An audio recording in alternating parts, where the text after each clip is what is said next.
और हमारे साथ जुड़ रही हैं मेरी सहयोगी हर्षा कुमारी सिंह।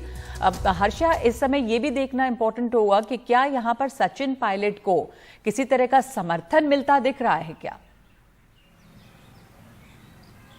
देखिए, सबसे पहली बात यह है कि सचिन पायलट जो कल अनशन पे बैठेंगे, उन्होंने कहा है कि वो अकेले ही बैठेंगे, लेकिन काफ़ी जो समर्थक हैं राजस्थान से, कई ज़िलों से, वो बता रहे हैं कि उसके समर्थन में वहाँ पर आएंगे, जबकि उन्होंने खुद कहा है कि कोई भी एमएलए वहाँ पर आके उनके साथ अनशन में नहीं बैठेगा।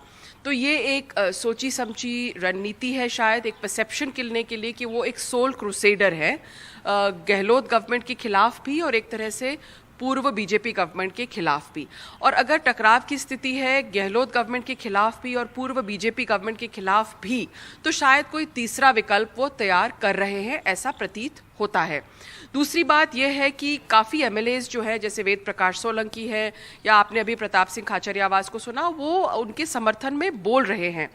लेकिन आगे क्या होएगा, क्या पार्टी में कोई विभाजन होगा या आला कमान इसको निपटा पाएगी, ये देखना आगे होगा। जी, तो ये एक बड़ी चुनौती इसलिए भी होगी। अभी फिर हर्षा, पहले भी हमने देखा कि यहाँ पर खींचतान तो लगी रही है, लेकिन जो आला कमान सेंट्रल लीडरशिप है वो ज़्यादातर गहलोत के समर्थन में ही नजर आई।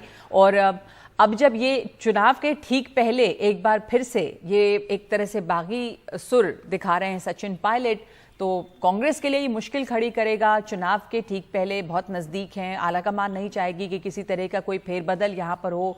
गहलोत सरकार ने अभी काफ़ी स्कीम्स लॉन्च की हैं, तो उसी कामयाबी को लेकर आगे बढ़ना चाहेगी सरकार।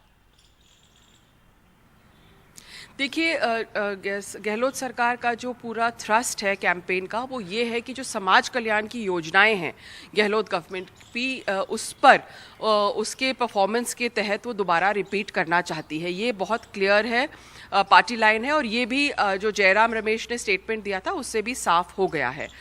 लेकिन लगता है कि सचिन अब आर पार की लड़ाई के लिए तैयार है, क्योंकि अब जब सिर्फ 8 महीने रह गए हैं इलेक्शन के लिए और कोई विकल्प उनको कांग्रेस ऑफर नहीं कर रही है, तो लग रहा है कि हो सकता है कि पार्टी के बाहर भी वह कोई विकल्प अब तलाश रहे हो।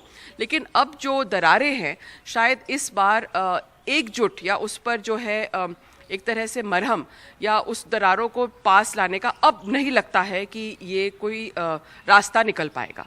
जी, शुक्रिया आपका हर्षा। बिल्कुल आपने सही कहा कि लगता नहीं कोई रास्ता निकल पाएगा। जिस तरह से दोनों एक दूसरे के सामने खुलकर आए हुए हैं, पहले भी हमने ये टकराव देखा था, और बल्कि अशोक गहलोत ने तो बहुत खुलकर बहुत सारी बातें कही हैं सचिन पायलट के खिलाफ।